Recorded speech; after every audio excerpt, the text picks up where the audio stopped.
प्रधानमंत्री नरेंद्र मोदी जी एक तानाशाह के रूप में काम कर रहे हैं। भारतीय जनता पार्टी और नरेंद्र मोदी जी का एक ही मकसद है कि लोकतंत्र को खत्म करना और एक तानाशाह राष्ट्र के रूप में इसे बनाना है। इसका कई उदाहरण हम देखने को पाते हैं। विपक्ष के सभी पार्टियों को कमजोर करने के लिए, पंगु बनाने के लिए इनका कुछ कार्रवाई कुछ सालों से चल रहा है। हमारे झारखंड के माननीय मुख्यमंत्री पूर्व हेमंत सोरेन जी पर बिना साक्ष्य के, उसी तरह आप पार्टी के केजरीवाल जिनका 2-3 राज्यों में मजबूत स्थिति में है, और इन पर भी बिना साक्ष्य के, मजबूत साक्ष्य के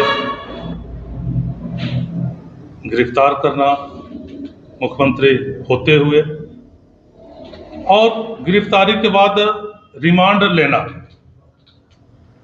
जानकारी लेने के लिए। पहले आप सबूत इकट्ठा कीजिए, जानकारी लीजिए, उसके बाद अरेस्ट कीजिए। लेकिन यहाँ पर उल्टा होता है, अरेस्ट कीजिए, उसके बाद रिमांड लेके साक्ष्य को जुटाइए। उसी रीति से कांग्रेस और अन्य कई राज्यों में, ममता बनर्जी पर भी उसी तरह से, महाराष्ट्र में भी उसी तरह से, कई राज्यों के विपक्ष की जो पार्टियां हैं उन्हें कुचलने का प्रयास किया जा रहा है। और बॉन्ड के माध्यम से, इलेक्ट्रोल बॉन्ड के माध्यम से भारतीय जनता पार्टी ने करीब 8,000 करोड़ रुपया वैसे कंपनियों से लिया है जिनका इनकम या व्यवसायिक ग्राउंड या इनकम टैक्स बैकग्राउंड वैसा नहीं रहा है। यहां तक कि इन्होंने, भारतीय जनता पार्टी, आरएसएस का एक मुद्दा रहा है,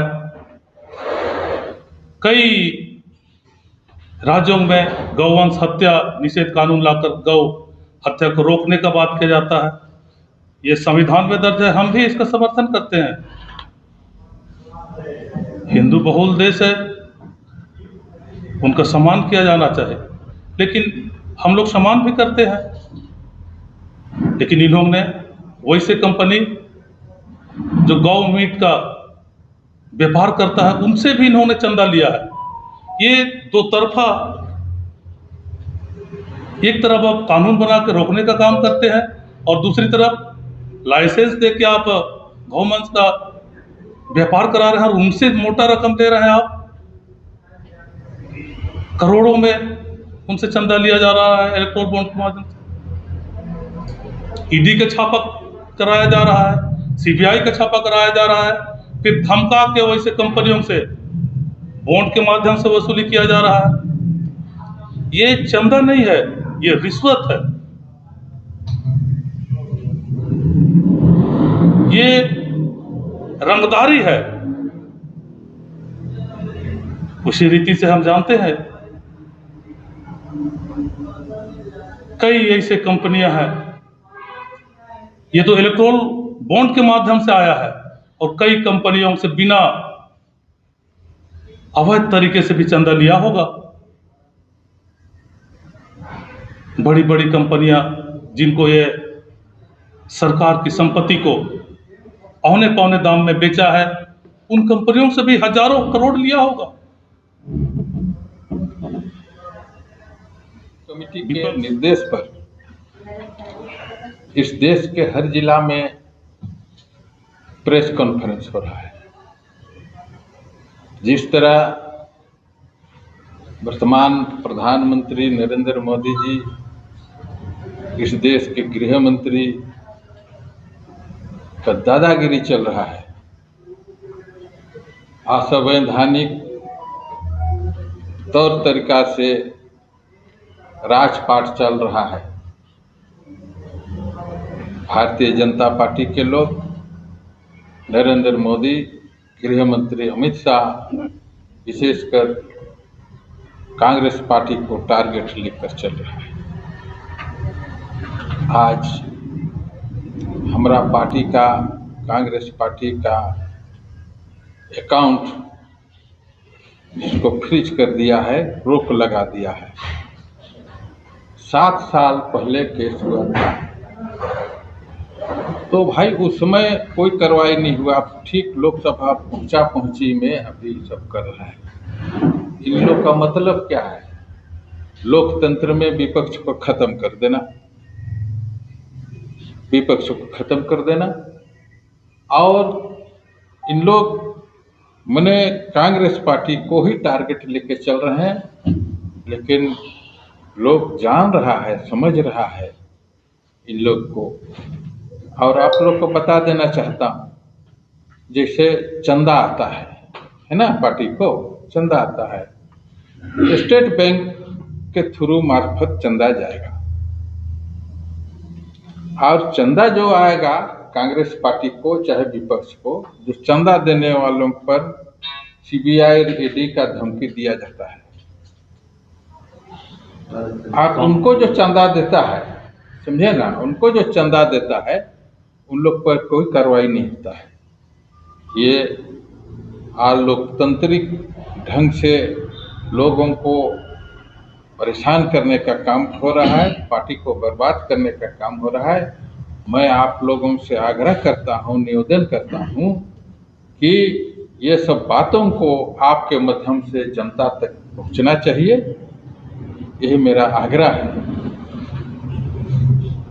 ये तो जेल से सरकार नहीं चल सकती है, क्योंकि अपना हेमंत सोरेन भी थे, इस्तीफा दिए उसके बाद मतलब जेल पर गए, और संवैधानिक पद पर बैठे हुए मुख्यमंत्री जेल के अंदर से कैसे अपना कार्यालय चला सकते हैं? इसे ये गलत है। हेमंत सोरेन नैतिकता का पाठ पढ़ाया था इस्तीफा देकर। क्या हेमंत सोरेन ने जेल जाने से पहले इस्तीफा दिया था, क्या है हेमंत सोरेन नैतिकता का पाठ पढ़ाया? देखिए, उनको कानून का समझ था और वो जानते थे कि जेल पर रहकर सरकार नहीं चलाया जा सकता, इसलिए उन्होंने इस्तीफा दिया। अच्छा, कांग्रेस बार बार आरोप लगाती है ईडी पर, सीबीआई पर कि भाजपा संवैधानिक संस्थानों को कमजोर कर रही है, उसके सारे पर ईडी काम कर रही है।